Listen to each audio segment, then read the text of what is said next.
नमस्कार दोस्तों, आज हम श्रावण मास महात्म्य का 13वां अध्याय पढ़ेंगे। इसमें दुर्गा गणपति व्रत की कथा है।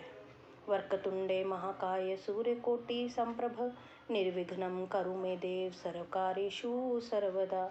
श्री सनत कुमार जी ने भगवान श्री सदाशिव से कहा, प्रभु, किस व्रत के करने से अतुल्य सौभाग्य होता है तथा पाणी पुत्र पौत्र धन और ऐश्वर्य प्राप्त करके सुख भोगता है। भगवान, मुझे उन व्रतों में से उत्तम व्रत को बतलाइए। ये सुनकर भगवान श्री सदाशिव ने श्री सनत कुमार जी से कहा, त्रिलोक्य प्रसिद्ध दुर्गा गणपति नामक व्रत को भगवती पार्वती ने श्रद्धा से किया था।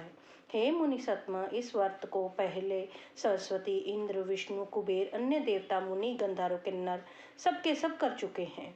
श्रावण मास के शुक्ल पक्ष की पवित्र चतुर्थी के दिन सब पापों को नष्ट करने के लिए ये व्रत किया जाता है। चतुर्थी के दिन एक दंत गज के तुल्य मुख वाले गणेश जी के सोने की प्रतिमा बनवाकर सोने के सिंहासन पर सोने की दुर्वा बिछाकर तांबी के कलश पर स्थापित करनी चाहिए। लाल वस्त्र बिछाकर सर्व तो भद्र मंडल का निर्माण कर उस पर कलश स्थापना करना चाहिए। लाल फूलों या 5 पल्लवों, अपा मार्ग, शमी, ध्रुवा, तुलसी, बिलपत्र, ऋतु काल में होने वाले अन्य सुगंधित फूलों तथा नाना प्रकार के फलों आदि का नैवेद्य रख 16 उपचारों से गणेश जी की पूजा करके ये प्रार्थना करनी चाहिए।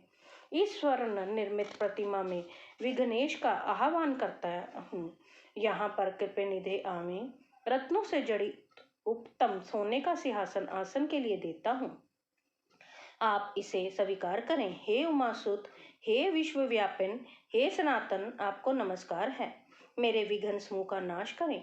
आपको ये पाद देता हूँ। हे भगवान, आप गणेश्वर देव, उमापुत्र विधाता हैं। आपके लिए ये अर्घ को देता हूँ। हे भगवान, आप इसे स्वीकार करें। हे विनायक वरद गणेश को नमस्कार है।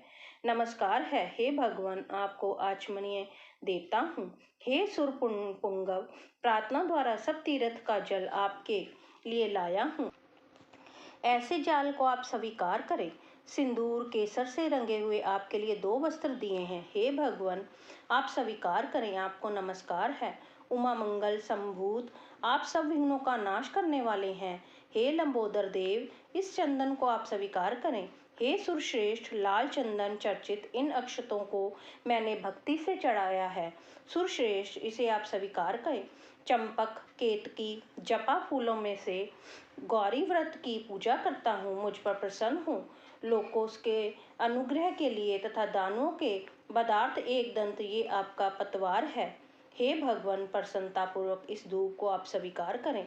सर्व ज्योति प्रकाशक, सर्व सिद्धि देने वाले आप महादेव के आत्मज हैं। हाँ, इस दीपक को मैं आपके लिए देता हूँ। आपको नमस्कार है। गणनात्वा, इस वैदिक मंत्र से लड्डू आदि तथा चतुर्विध अन्नों को और खीर, लड्डू आदि कपूर तथा इलायची युक्त पान आदर से मुख से में रखने के लिए दे रहा हूँ।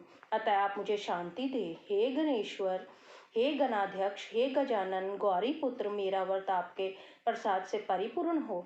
इस प्रकार आपने वैभव के विस्तार हेतु विघ्नेश की पूजा करके सामग्री सहित आचार्य एवं गणाध्यक्ष से प्रार्थना करें। हे भगवान, हे ब्रह्म गणराज, इसे आप दक्षिणा सहित स्वीकार करें। आपकी कृपा से मेरा ये व्रत पूर्ण हो। जो मनुष्य 5 वर्ष तक इस व्रत करके उद्यापन करता है, वह इस लोक में अपने सब मन चाहे पदार्थों को प्राप्त करके अंत में शंकर के लोक में प्राप्त करता है। यदि इस व्रत को 3 वर्ष तक करते तो वो सब सिद्धियों को प्राप्त कर लेता है और अंत में उसको शंकर के लोक की प्राप्ति होती है। इस उत्तम व्रत को जो प्राणी उद्यापन के बिना करता है, यथाविधि पूरा वर्ष व्रत करने पर भी सब ना करने का समान अर्थात निष्फल हो जाता है। उद्यापन के दिन तिलों द्वारा स्नान करना चाहिए। फिर गणेश की 1 पल, आधा पल या चौथाई पल सोने की प्रतिमा बनाकर उसका पंचगव्य द्वारा स्नान कराकर दुर्वा से पूजा करनी चाहिए। मनुष्य को चाहिए कि इस मंत्र द्वारा पूजन करे। हे गणाधीश, उमापुत्र, अघनाशन, आपको नमस्कार है। हे विनायक, हे ईश पुत्र, हे सर्वसिद्धि प्रदायक, हे हेम वस्त्र, हे मुष्क वाहन, हे कुमार गुरु, आपको नमस्कार है। इन सभी नामों से अलग पूजा करनी चाहिए। पहले दिन अधिवासन करना चाहिए, दूसरे दिन प्रातःकाल हवन करना चाहिए। ग्रह होम कर दुर्वा तथा लड्डू से प्रधान होम करना चाहिए। धूप तथा लड्डू के प्रधान होम के पश्चात पूर्णाहुति करके आचार्य आदि ब्राह्मणों का अर्चन करें। अपनी शक्ति के अनुसार अधिक दूध देने वाली गायें बिछड़े सहित दान करें। हे सनत कुमार, ऐसा व्रत करने से मनुष्य अपनी सभी कामनाओं को पूर्ण कर लेता है। शंकर भगवान ने श्री सनत कुमार से कहा, हे वत्स, मैं अपने प्रिय पुत्र के व्रत करने वाले पर प्रसन्न होकर उसे भूमि के सब सुखों को दे देता हूँ। अंत में उसकी सदगति भी करता हूँ।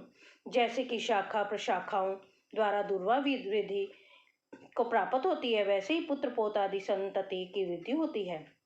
हे सनत कुमार, मैंने ये गुप्त दुर्गा गणपति व्रत आपसे कहा है। ये अत्यंत उत्तम है। इसे सुख की इच्छा वाले मनुष्य को अश्वमेव करना चाहिए।